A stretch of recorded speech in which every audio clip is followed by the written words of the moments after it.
Terima kasih Anda masih bersama kami. Bagi Anda yang baru saja bergabung, kami hadirkan kembali 3 berita utama hari ini. Kereta pengangkut batubara menghantam minibus di perlintasan tanpa palang pintu Ogan Komering Ulu Timur. Pemecahan kaca truk oleh pengendara motor yang berujung pengeroyokan di Palembang berbuntut panjang. Pelaku dan korban saling lapor ke polisi. Memasuki hari keempat, semburan lumpur di area pesantren wilayah Indralaya Kabupaten Ogan Ilir belum sepenuhnya berhenti.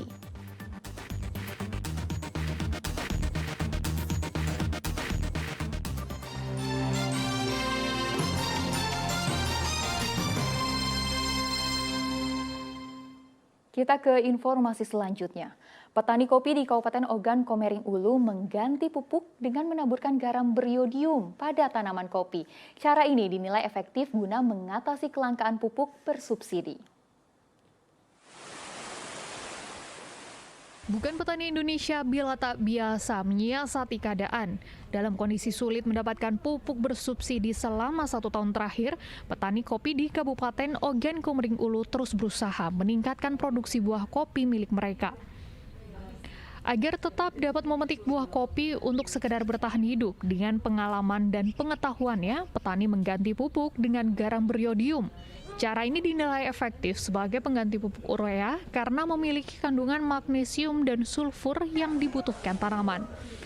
Menurut petani, untuk mendapatkan pupuk bersubsidi, mereka harus memenuhi berbagai aturan dan cukup memakan waktu. Sementara mereka harus tetap menjaga kesuburan tanaman kopi. Para penduduk atau petani itu mengganti dengan garam. Garam? Ya, garam yang bukan yang kiloan bukan yang beriodium. Petani hanya bisa berharap pemerintah dapat mengambil langkah konkret mengatasi kelangkaan pupuk bersubsidi saat ini. Apalagi hampir sebagian besar warga di Kabupaten Ogan Komering Ulu menggantungkan hidupnya dengan bertani. Dedi Ruansyah melaporkan dari Kabupaten Ogan Komering Ulu. Memasuki hari keempat, semburan lumpur di area pesantren wilayah Indralaya Kabupaten Ogan Ilir belum sepenuhnya berhenti. Petugas mulai membersihkan lumpur di sekitar area semburan. Semburan lumpur bercampur gas di area asrama pesantren Hilyatul Quran Indralaya Kabupaten Ogan Ilir hingga Rabu pagi mulai berkurang. Sementara aroma gas yang keluar dari dalam sumur telah hilang. Petugas Badan Penanggulangan Bencana Daerah atau BPBD Ogan Ilir bersama para santri membersihkan lumpur di area semburan termasuk asrama pesantren. Makin lama makin lemah ya, karena mungkin kolam ininya semakin lebar kan, yang kolam lubangnya itu. Kita membantu pihak dari Sekolah Islam Terpadu Menara Bintang ini membersihkan lokasi biar segera dapat digunakan lagi untuk beraktivitas. Selama pembersihan belum bisa digunakan untuk siswa. Walaupun besok kabarnya mulai.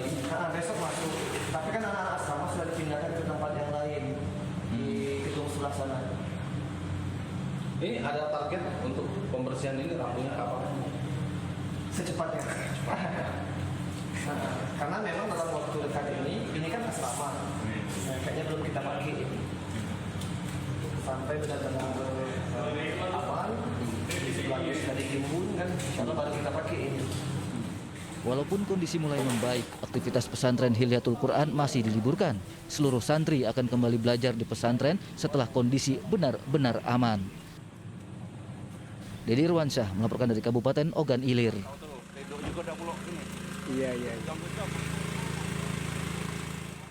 Pengurus Organisasi Radio Amatir Republik Indonesia atau ORARI Sumatera Selatan telah menggelar musyawarah daerah atau Musda ke-8 di Palembang. ORARI sering membantu pemerintah menyampaikan informasi kepada masyarakat, terutama saat penanganan bencana.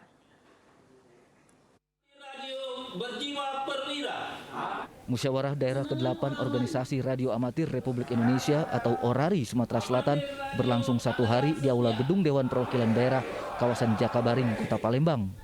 Selain membahas rencana sekaligus evaluasi organisasi, acara ini juga berisi agenda pemilihan Ketua ORARI Sumatera Selatan periode 2022 hingga 2027. Dalam musda yang dihadiri 100 orang ini terpilih Komarudin Habisri sebagai Ketua Orari Sumatera Selatan periode 2022 hingga 2027. Kepala Staf Ahli Bidang Hukum Politik Sumatera Selatan Firmansyah mengapresiasi pelaksanaan musda ke-8 Orari Sumatera Selatan. Dengan adanya musda ini, ke depan Orari ini bisa lebih aktif lagi.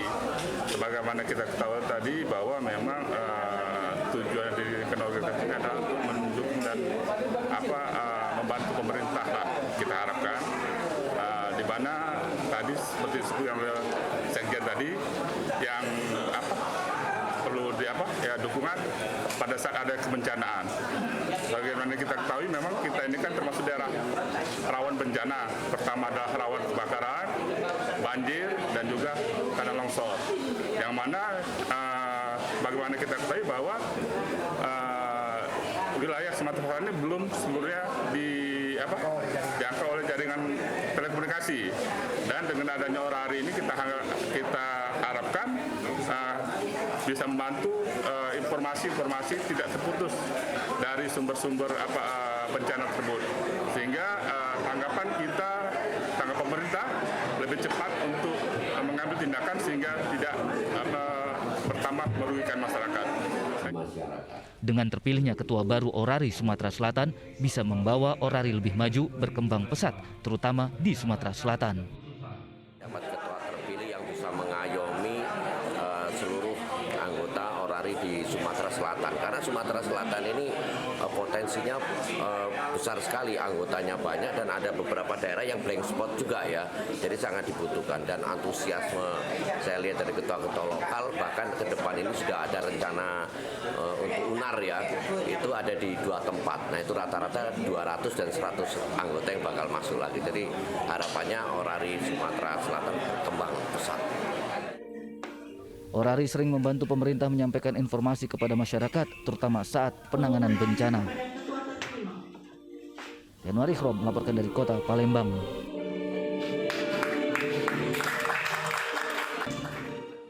Laporan tersebut mengakhiri berita Palembang hari ini. Saya Tia Anissa, berterima kasih atas perhatian dan kebersamaan Anda. Selamat beraktivitas dan sampai jumpa.